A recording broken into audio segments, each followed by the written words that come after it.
এটা breaking news কিন্তু তুলিকা বসু যাত্রায় এবং সেটা বেঙ্গল স্কুপে। হ্যাঁ, এটা প্রথম জানানো হলো আপনাদের। আমরা এখনো পর্যন্ত কোনো পশ্চিমবাংলার তোলপাড় হয়ে যাচ্ছে দেবলোক অপেরা কী হবে। দেবলোক অপেরা মনে তো একটা বড় দলের জায়গায় যায়, সেই তুলিকা বসুর ব্যাপারটা আপনাদের মাধ্যমেই প্রথম খবর করলাম।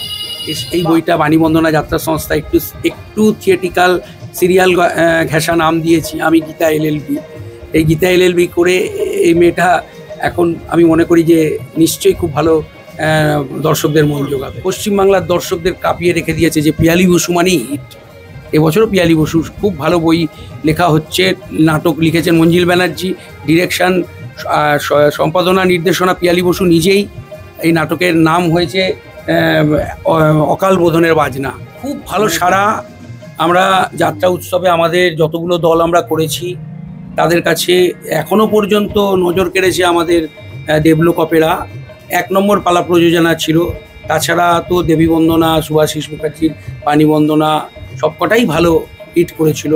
সব থেকে একটা নতুন ছেলে ভিলেন অরূপ ব্যানার্জি যাত্রাপাড়াতে এসে তোলপাড় শুরু করে দিয়েছে। এত দুর্দান্ত কাজ, তার কাজের মান দেখে পশ্চিমবাংলার সমস্ত দর্শকরা যেন আপ্লুত। আতা গাছে তোতা পাখি, আর এই প্রযোজনায় অরূপ বাবুকে তো আপনারা পাচ্ছেনই।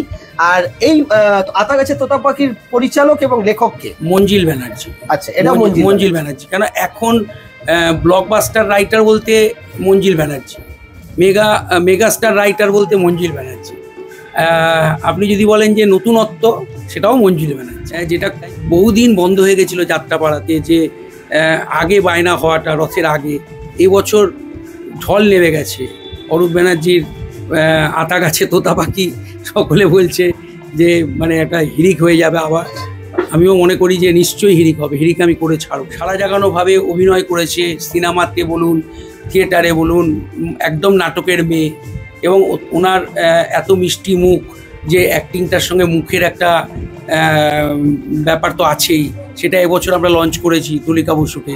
তুলিকা বসুকে নিয়ে, তুলিকা বসুর সঙ্গে একসাথে মঞ্জিল ব্যানার্জি নিজে আছে এই পালাতে।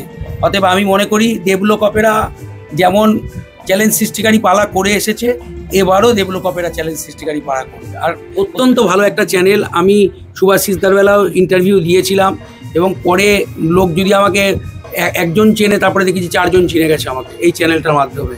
খুব ভালো চ্যানেল। আমি অবশ্যই আপনাদের অনেক উত্তরোত্তর আপনাদের বৃদ্ধি হোক, এটা আমি চাই।